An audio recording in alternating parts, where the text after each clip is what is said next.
Hi, Kevin Coop here, and this is FaceTime with the Content Guy. You know, I got email from time to time that accuses me of being so in love with e-commerce that I really hate brick and mortar stores. Or email lately that's been talking about the fact that I'm entirely too accepting of the idea that robots may supplant human beings at some point in certain kinds of jobs. Well, I have to plead guilty on both counts, but with qualifications. Yeah, I love e-commerce. I love Amazon. But it's not so much that I am anti-brick and mortar, I'm pro-relevance. I love going to a terrific brick and mortar store if they do a good job and have the kinds of things that I need or they want, and they give me a reason to come in. As for robots, well, listen, I'm not sure you can stop the march of technology and the march of progress. I just think it's up for people to find jobs that they can't be replaced by robots, and for the culture to figure out how they're going to deal, how we're going to deal with these changing technologies and things like robotics. It doesn't have to end up like Terminator, but if we're not careful, it will. That said, you know, I've been thinking a lot about brick and mortar stores because of this particular location. A place that I've been going for the last 30 years, that as you can see from the sign, they shut down just last week. This is a dry cleaner that I've been using for more than 30 years. Now listen, I don't need a lot of dry cleaning. You can tell by the way I'm dressed.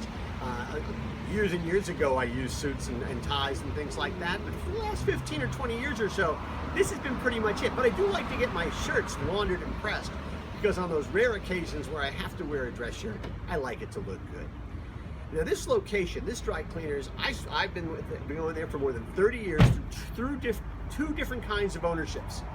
But I'm not sure entirely why they shut down. My understanding is this particular location was profitable, but the company had severe financial problems and they had to shut down. But the thing about this particular store is I kept going for 30 years because for most of that time, there was a fellow working in there named John, and John was terrific. John was always good for a joke or a little conversation. He was good for a little bit of gossip about what was going on in town or some arcane knowledge about what was going on in the world. John was terrific. And the reason I kept going to that store was because of John. John created relationships with all of his customers. In fact, last week, a bunch of us were standing in there talking to John, and we decided that the reason we liked John so much is he was like a really good bartender, and he treated all of his regulars and even non-regulars as if they were special. And that's a really important thing.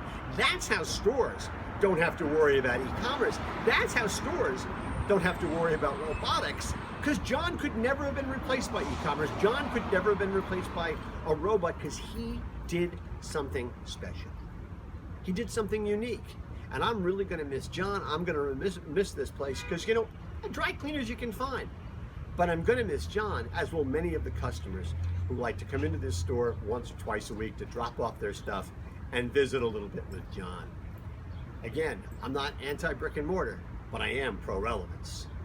Companies that don't have people like John that can make a difference in the way they operate, well, if they're beaten by e-commerce or they're taken over by robots, they'll only really have themselves to blame.